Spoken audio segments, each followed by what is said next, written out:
कि क्वेश्चन है कि सिद्ध करिए कि 5 प्लस रूट 3 एक अपरिमेय संख्या है। तो ऐसा क्वेश्चन जब भी आए तो उसे आप उल्टा मान लीजिए, यानी जब अपरिमेय सिद्ध करने के लिए कहे तो उसे परिमेय मान लेंगे। तो हम मान लेंगे कि माना 5 प्लस रूट 3 एक परिमेय संख्या है। अब जब परिमेय संख्या मान ही लिया तो परिमेय संख्या वो होती है जिसे हम p बटे क्यू के रूप में लिख सकते हैं, जहां q जीरो नहीं होना चाहिए। तो जैसे ही हमने 5 प्लस रूट 3 को परिमेय संख्या माना, हम लिख सकते हैं 5 plus root 3 is equal to p by Q, जहां q is not equal to zero, यानी q जीरो नहीं हो सकता। अब इसको हम थोड़ा सा सरल करेंगे, सिंपल करेंगे। क्या करना है कि जो भी इसमें कर्डी वाली संख्या दिखेगी, रूट 3 रूट 2 रूट 5 जो भी रहेगा, इसको आप भेज देंगे दूसरी तरफ और बाकी सबको एक तरफ कर देंगे। तो रूट 3 को हमने एक तरफ कर दिया और p बटे क्यू और 5 को एक तरफ कर दिया। तो p बटे क्यू और ये 5 प्लस में था, उधर जाके इसके साथ माइनस में हो गया। इसको मान लेंगे समीकरण नंबर 1।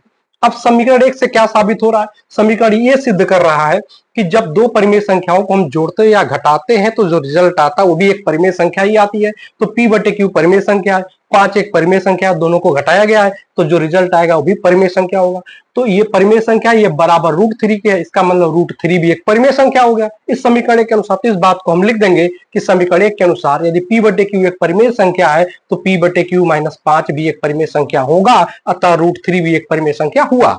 लेकिन हम जानते हैं कि रूट 3 परिमेय संख्या नहीं है, वो अपरिमेय संख्या है। कैसे पहचानते हैं? जब भी कर्डी के अंदर कोई अभाज्य संख्या दिखे, अभाज्य संख्या का मतलब 2 3 5 7 11 13, मतलब जो खुद से और एक से विभाजित होती हैं उन्हें हम क्या कहते हैं? अभाज्य संख्या कहते हैं। तो कर्डी के अंदर अभाज्य संख्या दिखा तो हो गया अपरिमेय संख्या।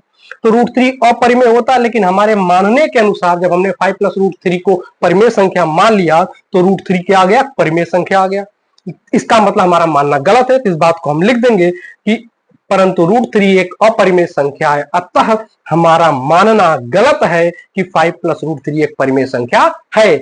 अतः 5 प्लस रूट 3 क्या हो जाएगा? एक अपरिमेय संख्या है। ये बात सिद्ध हो जाएगी।